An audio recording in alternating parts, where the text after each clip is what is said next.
HD सच्ची कहानियों पर आप सभी का स्वागत है। भगवान भी कैसे कैसे दिन दिखाते हैं, जिनके पास सब कुछ होता है वह तो सिर्फ अपनी इच्छाओं के लिए रोता है। मेरी ये इच्छा नहीं पूरी हुई, मुझे ये चाहिए था, मुझे वह चाहिए था। लेकिन इंसान ये भूल जाता है कि उसके पास भगवान की वह शक्ति है जिसे वह हाथ पैर चलाकर अपने लिए वह सारी इच्छाएं पूरी कर सकता है, अपनी मेहनत से।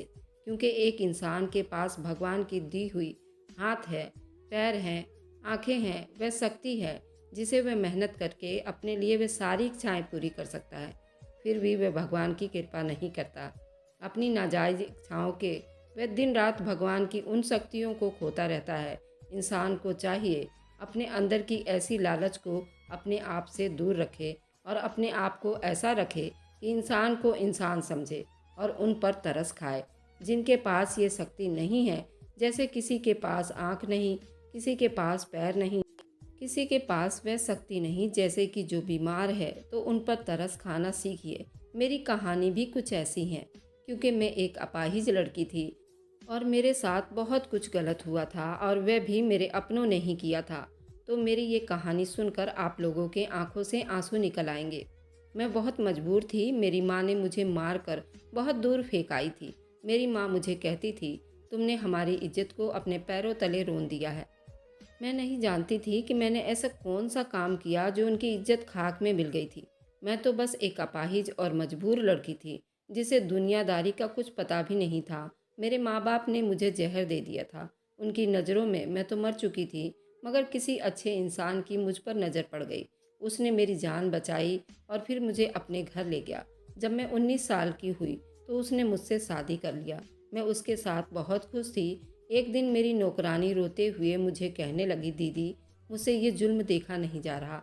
जब मैंने उससे पूछा कि कौन सा जुल्म, तब वह बोली, आज रात आप अपने बिस्तर की चादर उठाकर देख लीजिएगा, आपको सब पता चल जाएगा कि साहब जी आप पर इतने मेहरबान क्यों हैं। रात को मेरे पति के सोने के बाद मैं जैसे ही अपनी बिस्तर की चादर हटाई तो मेरे सर पर आसमान टूट पड़ा। ऐसा लगता था अभी मेरी जान निकल जाएगी, क्योंकि वहाँ तो मेरा नाम वंशिका है। मेरे पापा प्राइवेट जॉब किया करते थे। मेरी माँ को भी जॉब करने का बहुत शौक था, मगर पापा नहीं चाहते थे कि मेरी माँ जॉब करे। मेरी माँ बहुत खूबसूरत थी, उसकी वजह से मेरे पापा उनको बाहर नहीं जाने देते थे। मेरी माँ की क्वालिफ़िकेशन मेरे पापा से ज़्यादा थी और कहती थी कि मेरी क्वालिफ़िकेशन से जलते हैं, इसलिए मुझे जॉब नहीं करने देते। बस इसी वजह से दोनों की आपस में नहीं बनती थी। हर टाइम लड़ाई झगड़ा रहता था। मेरी माँ पड़ोसियों की बातों में ज़्यादा ध्यान दिया करती थी, जो हर वक्त अपनी महंगी चीज़ों का दिखावा करती रहती थी। मेरी माँ के अंदर भी इच्छा पैदा होती थी, वह भी ऐसी चीज़ पहने, उन्हें इस्तेमाल करे। उन्हें अपनी गरीबी बहुत बुरी लगती थी, जबकि हमारे घर किसी चीज़ की कोई कमी नहीं थी। बस पापा इतना कमा लेते थे जिससे हमारा घर खर्च पूरा अच्छे से चल सकता था। मेरी पैदाइश पर दोनों ही बहुत खुश थे, लेकिन जब उन्हें पता चला कि उनकी बेटी अपाहिज है तो वे एक दूसरे पर इल्ज़ाम देने लगे। उन्हें एक तंदुरुस्त बच्चा चाहिए था। मम्मी को अपने दोस्तों के सामने ये बताने में बहुत शर्म लगती थी कि उनकी बेटी अपाहिज है। पापा तो वैसे भी मुझे बोझ समझते थे। मैं सारा दिन रोती रहती थी। दादी थी जो मेरा ख्याल रखती थी, मेरे पास बैठती थी। यूं ही मैं बड़ी हो गई थी, मुझे कहीं जाने की परमिशन भी नहीं होती थी। मैं माँ और पापा की लड़ाई झगड़े देखती रहती थी। मेरी माँ बहुत खूबसूरत थी, उनके इतने खूबसूरत होने का कोई फ़ायदा भी नहीं था जब कोई प्यार ही नहीं करता था। तो आप उन्हें क्या समझेंगे। पापा कहते थे कि पता नहीं हमारे किस पापों की सज़ा के बदले हमें ये अपाहिज लड़की मिल गई है, जबकि मैं उनकी इकलौती औलाद थी। मेरे पापा ज़्यादा बच्चे नहीं चाहते थे, बस मुझे देख कर कहते थे कि इतनी खूबसूरत बच्ची है, काश ये अपनी टांगों पर चल सकती। अब कौन उनसे शादी करेगा। मेरा दिल चाहता था कि मेरे माँ बाप मुझे प्यार करे, मगर वे तो मेरी तरफ देखकर भी राजी नहीं थे। वे तो आपस में ही एक दूसरे से लड़ते रहते थे और डिवोर्स लेना चाहते थे। लेकिन सबसे बड़ी वजह मैं थी और मुझे ये दोनों किसी अनाथ आश्रम में जमा करवाना चाहते थे, लेकिन दादी ने ऐसा नहीं होने दिया था। फिर अचानक दादी की तबीयत खराब होने लगी तो कोई मुझे पूछता तक नहीं था। उनका इलाज भी जैसे तैसे चल रहा था और फिर 1 महीने के बाद दादी हमेशा के लिए भगवान के पास चली गई थी। मैं बहुत रोई थी, भगवान मुझे भी अपने पास बुला ले। दादी की मृत्यु के थोड़े दिन ही बीते थे कि माँ पापा की लड़ाइयाँ बहुत बढ़ गई थी। माँ अपना सारा गुस्सा मुझ पर उतारा करती थी। उन्होंने कभी मुझे डॉक्टर को नहीं दिखाया था, क्या पता मैं ठीक भी हो जाती। मेरे पापा के होते हुए मेरी माँ का किसी और आदमी के साथ चक्कर चल रहा था। मम्मी ने मुझे बड़ी सख्ती से मना किया, ये बात किसी को भी नहीं बताऊंगी। फिर एक दिन मेरे माँ पापा की किसी बात पर बहुत बहस हुई। उसके बाद मेरी माँ मेरे पास आई और मुझे अपने हाथों से खाना खिलाने लगी। मैं हैरान हुई कि माँ को क्या हुआ जो वो मुझे अपने हाथों से खाना खिला रही हैं, मगर मैं नहीं जानती थी कि इस खाने में जहर मिला हुआ है। खाना खाने के बाद जब मैं बेहोश हो गई और मेरे माँ को लगा कि मैं मर चुकी हूँ, तब मुझे उठाकर एक बहुत दूर जगह पर ले आई थी। उस टाइम मेरी उम्र सिर्फ 15 साल की होगी। मैंने सुना हुआ था कि माँ पापा को अपनी औलाद से बहुत मोहब्बत होता है। वह खुद मुश्किलों से लड़ते हैं लेकिन अपनी औलाद को कुछ भी नहीं होने देते। लेकिन मुझे जहर देने के वक्त मेरी माँ के हाथ भी नहीं काँपे थे। उनके अंदर से शायद इंसानियत ख़त्म हो चुकी थी। वे अपने आशिक के साथ अपना घर बसाना चाहती थी। मैं तो कौन सा रुकावट बनती। मुझे उन्हें मारने की क्या ज़रूरत थी। वह तो शायद समझ गई थी कि उन्होंने मुझे मार दिया है। कहते हैं ना कि मारने वाले से बचाने वाला बहुत बड़ा होता है। मैं सच में मर गई होती, लेकिन उस मौके पर किसी भले इंसान ने मेरी जान बचा ली थी। मैं अस्पताल के बेड पर थी और मैं बहुत हैरान हुई थी। आज के दौर में कौन ऐसा करता है, जबकि मेरे तो माँ बाप ने भी मुझे गंद में फेंक दिया था। मेरे लिए वह फरिश्ता बनकर आया था। उसने मुझसे पूछा कि तुम कौन हो और किसने तुम्हें यहाँ जहर दिया है। मैंने कहा मेरे माँ पापा ही मेरे अपाहिजपन की वजह से मुझसे नफरत करते थे। शायद वो मुझसे छुटकारा चाहते थे, तभी तो उन्होंने मुझे जहर दिया। वह आदमी बहुत ही खूबसूरत था। वह मुझे अपने घर ले आया। उसका घर बहुत खूबसूरत था। वह आदमी मुझे अपना सा लगा था। मैंने उससे पूछा कि आपके घर में कोई और नहीं रहता। उसने कहा कि नहीं, मेरा भी इस दुनिया में कोई नहीं है। उसने कहा कि आप यहाँ रह सकती हैं। मुझे तो पहले बड़ी झिझक हुई थी, किसी अनजान आदमी के घर में कैसे रुक सकती थी, लेकिन फिर मेरे पास कोई चारा भी तो नहीं था। मैंने कहा कि आप मुझे कोई काम दे दे। वह हंसकर कहने लगा कि तुम काम करने के लिए इस दुनिया में नहीं आई। काम करने के लिए मेरे घर में बहुत से नौकर हैं। फिर वह मेरा बहुत ख्याल रखने लगा। वक्त यूं ही बीतता जा रहा था। जब मैं 21 साल की हुई तो मैं दिल ही दिल में उसे पसंद करने लगी, लेकिन कभी कहा नहीं था। फिर एक दिन अचानक उसने मुझे खुद शादी के लिए प्रपोज कर दिया। मैं बहुत हैरान हुई थी। उस जैसा इंसान भला क्यों मुझसे शादी करेगा, मगर ये सब हकीकत थी। फिर उसने मुझे बहुत सी शॉपिंग करवाई थी, मुझे हर चीज़ लेकर दी। एक दिन उसने मुझसे शादी कर ली। मैं अब उसके साथ बहुत खुश थी। अब मैं उसके घर की मालकिन थी। मुझे इस दुनिया में सहारा मिल गया था। मेरे भगवान ने मुझ पर अपनी कृपा की थी। मुझ अपाहिज को भी इतना अच्छा हमसफ़र दिया था। उसका नाम ऋतिक था। रोज़ाना ड्यूटी से वापस आकर मेरे लिए ताज़ा गुलाब लेकर आता था। मुझे घर का कोई काम नहीं करने देता था। मैं रोज़ाना उनके लिए सजती संवरती थी। उसने बताया उसका बहुत बड़ा बिजनेस है। वह बहुत अमीर है। मैं बहुत खुश हुई थी। मुझे अपने साथ ले जाते हुए उन्हें कभी भी शर्म महसूस नहीं हुई थी।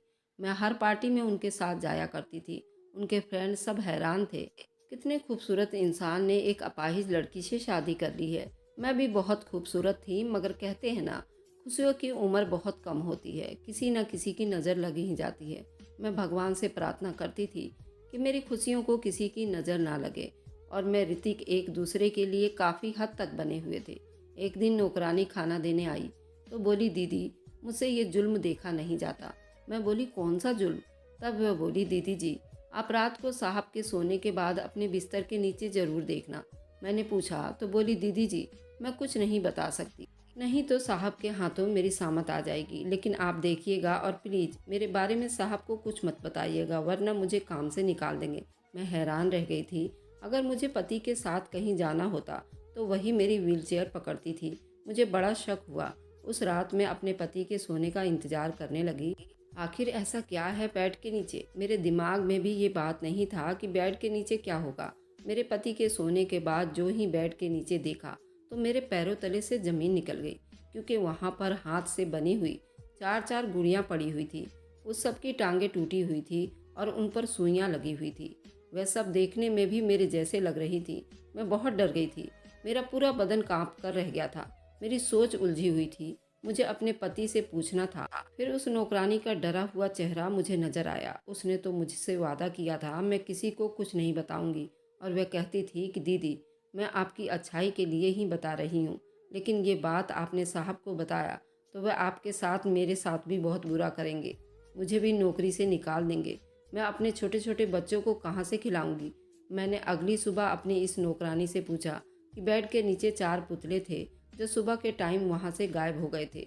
तुम बताओ ऐसा क्या है और तुम मुझसे क्या छुपा रही हो। बोली, दीदी आपको नहीं लगता कोई आप पर इतना मेहरबान क्यों है? उसकी कोई ना कोई तो वजह होगी। आपसे पहले यहाँ और बहुत सी लड़कियाँ आई थी, वह सब खूबसूरत थीं और पैसों की वजह से आई थी। साहब ने उनसे भी इसी तरह शादी की थी।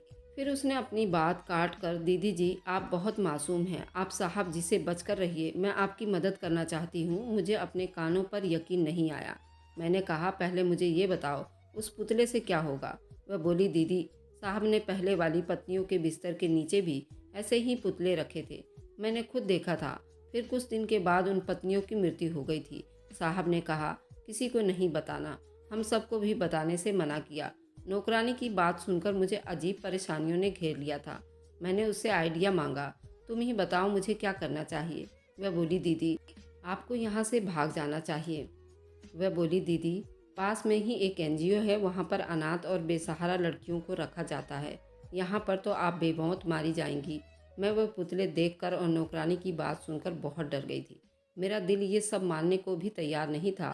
मेरे पति तो मेरा इतना ख्याल रखते थे, मेरे इलाज के लिए फ़िक्र में थे।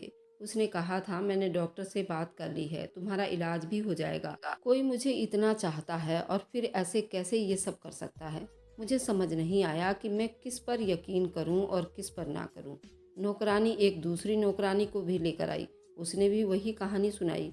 अब तो मैं सोच में पड़ गई थी और उसी दिन घर से भाग आई और एनजीओ की तरफ जा रही थी। मेरी माँ ने मुझे देख लिया और गाड़ी रोककर मेरे पास आ गई। वह मुझे जिंदा देखकर रोने लगी। मैं माँ को देखकर डर गई थी कि कहीं घर ले जाकर मुझे फिर से न मार दे, मगर मैं भाग भी नहीं सकती थी। मेरी आंखों में दर्द देखकर बहुत शर्मिंदा हुई। वह मुझे कहने लगी, बेटी मुझे माफ़ कर दो, मैं तुम्हारे साथ जो भी कुछ किया बहुत गलत था। मैं समझी तुम मर गई हो, मगर तुम तो जिंदा हो। और मेरे करीब आने लगी। मुझे उन पर गुस्सा आया। मैंने कहा, खबरदार, आपने मेरे करीब आने की कोशिश की तो मैं आपको कभी माफ़ नहीं करूँगी। फिर वो मेरे पाँव पड़ गई, बोली कि मुझे माफ़ कर दो, मैंने जो भी किया तुम्हारे साथ वह बहुत गलत था। उस दिन तुम्हें मारना मेरा फैसला नहीं था, बल्कि ये फैसला तुम्हारे बाप का था। मैं बहुत मजबूर थी, मगर अब तुम मेरे साथ रहोगी, तुम्हारा बाप मुझसे अलग हो गया है। मैंने कहा, मैं कैसे यकीन कर लूँ कि आप घर ले जाकर मुझे मारेंगी नहीं, मेरे साथ बुरा बर्ताव नहीं करेंगी। वह रोने लगी और कहने लगी, मेरी बच्ची मेरा यकीन करो, मेरी तड़पती हुई ममता को सुकून आ जाएगा, मुझे एक मौका तो दो। मेरा दिल भी भर आया। मैं उनके गले लगकर खूब आंसू बहाई।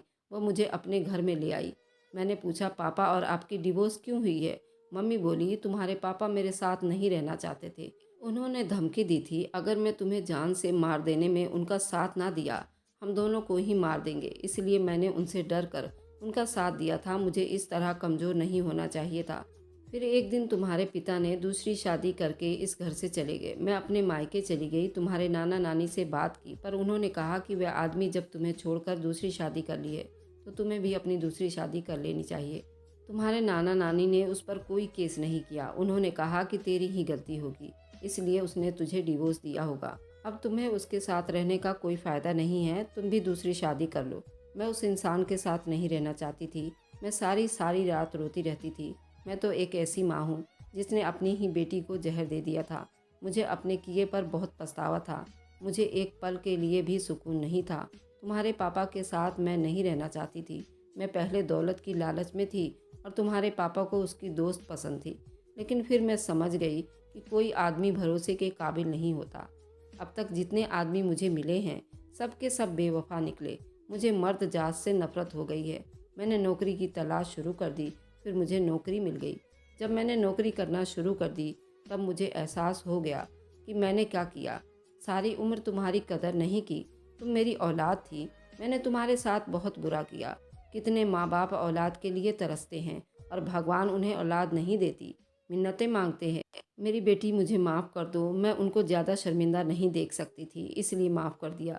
वह खुश हो गई। माँ बोली, अब मैं तुम्हें कहीं नहीं जाने दूंगी। इतने साल तुम कहाँ थी?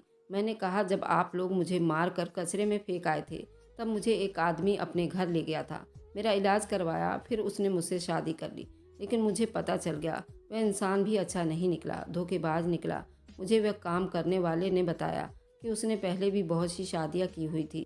वह उनकी हमशक्ल गुड़िया बेड के नीचे रखता है और फिर थोड़े दिनों के बाद ही उनकी पत्नी मर जाती है। तभी मैं वहाँ से भाग आई हूँ। माँ रोते हुए बोली, ये सब मेरी वजह से हुआ है। मैं अच्छी माँ नहीं हूँ, तभी तो तुम्हें इतनी मुश्किलें देखनी पड़ रही है। तुम अपनी माँ को माफ़ कर दो। मैंने कहा, माँ इसमें आपकी कोई गलती भी नहीं है। माँ इसमें मेरी ही गलती है। तुम्हें मुझसे इस तरह नफरत थी और तुम मुझे देख देख कर घुटती रहती थी, क्योंकि भगवान ने मुझे अपाहिज बनाया था, तो इसमें आपकी गलती कैसे हो सकती थी। तुम मुझे देख कर डर जाया करती थी, लेकिन मैं तुम पर जरा भी तरस नहीं खाती थी। मगर अब तुम्हें शिकायत का मौका नहीं दूंगी। एक अच्छी माँ बनकर दिखाऊंगी। मैं उनके घर रहने लगी थी। वह मुझसे बातें करने की बहुत कोशिश करती थी। मेरी माँ अब भी वैसे ही खूबसूरत थी। कहीं से भी एक शादीशुदा बेटी की माँ नहीं लगती थी, कोई भी धोखा खा जाए। उनकी उम्र और चाल चलन से वह मेरी बहन लगती थी। अभी भी उन पर कई लड़के फिदा थे। माँ ने बताया कि वे जहाँ जॉब करती हैं वह घर उन्हें कंपनी की तरफ से मिला है। ऑफिस की तरफ से गाड़ी भी मिली थी। वह किसी बड़े पोस्ट पर जॉब किया करती थी। माँ ने कहा कि वह मुझे जल्दी से मेरे पति से डिवोर्स दिलवा देंगी। तुम्हें घबराने की कोई ज़रूरत नहीं है। अब तुम अकेली नहीं हो, तुम्हारी माँ तुम्हारे साथ है। मैं बहुत खुश हो गई। मैं अकेली नहीं हूँ, पर मुझे कहीं ना कहीं अपने पति को छोड़ देने का दुख जरूर था। मैं अपने पति के बारे में अब तक कुछ भी नहीं जान पाई थी। माँ मुझे वापस पाकर मुझसे बहुत ढेर सारी बातें कर रही थी। मुझे बताती थी कि मैंने अपने सब दोस्तों को छोड़ दिया है। वह सब सहेलियाँ मुझे नीचा दिखाने की कोशिश करती थी। मैंने कहा कि माँ, इंसान गलतियों से ही सीखता है, और ये कहकर चुप हो गई। मुझे यहाँ रहते हुए महीना हो गया था। एक दिन रात को प्यास की वजह से उठी, किचन में जाने लगी, लेकिन मुझे माँ के कमरे से आवाज़ आ रही थी। मुझे शक हुआ। सुनूं तो सही, माँ क्या बातें कर रही हैं। रात के उस पहर मेरी माँ के कमरे में कौन हो सकता था। माँ ने तो कहा था कि उन्होंने सबसे अपना नाता रिश्ता तोड़ दिया है। मैं उनकी आवाज़ सुनने लगी। किसी आदमी की आवाज़ आ रही थी। माँ को वह आदमी कह रहा था, तुम जल्दी अपनी बेटी को डिवोर्स दिलवा दो, वरना तुम्हें मैं नौकरी से निकाल दूंगा। वह माँ का बॉस था, लेकिन रात के इस पहर माँ के कमरे में मुझे ये सब ठीक नहीं लगा।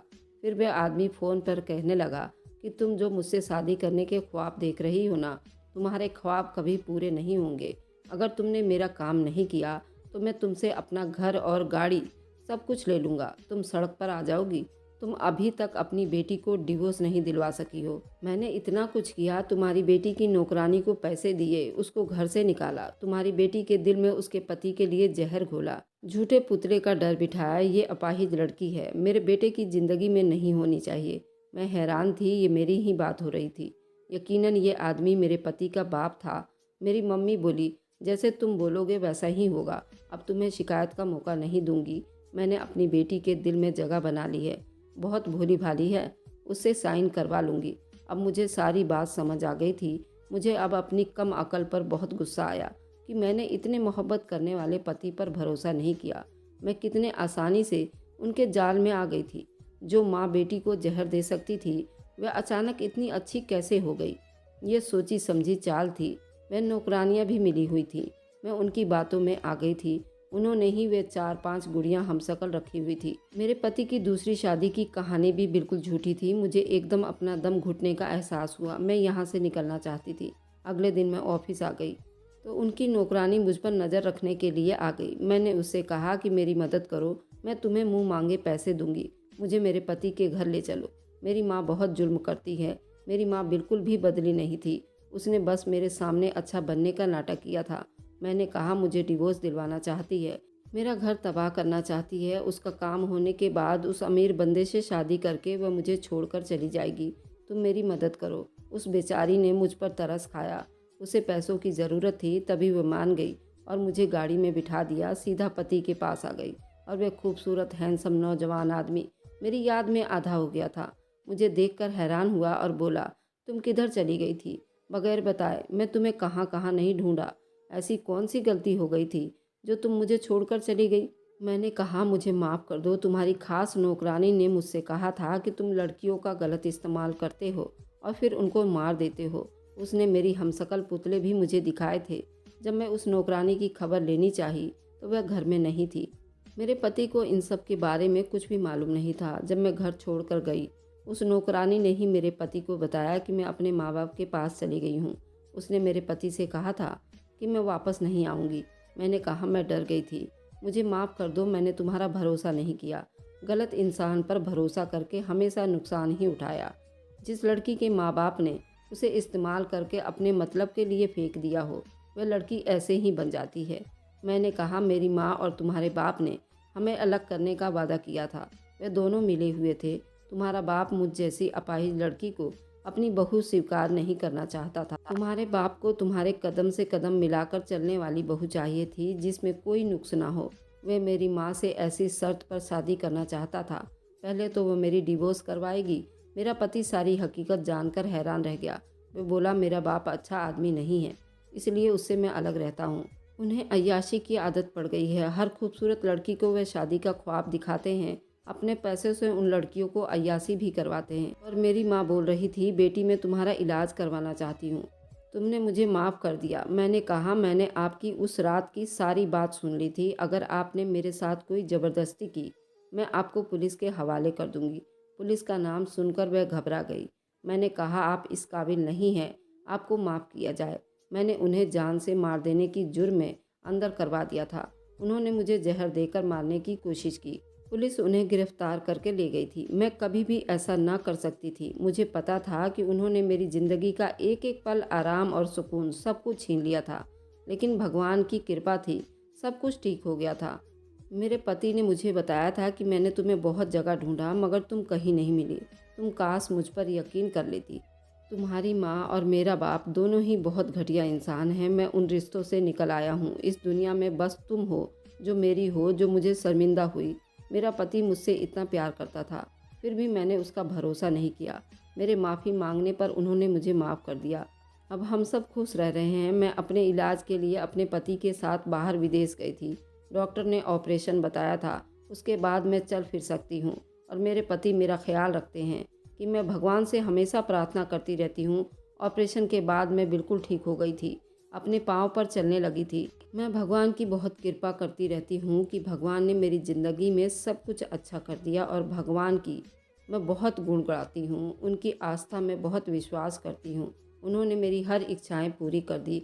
मुझे इतना प्यार करने वाला मेरा पति मिल गया था। अगर आपको आज की कहानी पसंद आई है तो वीडियो को ज़रूर लाइक कीजिएगा और अपने दोस्तों के साथ शेयर भी कीजिएगा। और हाँ, अगर आपने अभी तक हमारे चैनल को सब्सक्राइब नहीं किया है तो ज़रूर सब्सक्राइब कर लें। मिलते हैं हम अपनी कल की एक नई दिलचस्प कहानी के साथ। मुझ पर सदा अपना प्यार और स्नेह बनाए रखें। सभी को मेरा प्यार भरा नमस्कार दोस्तों।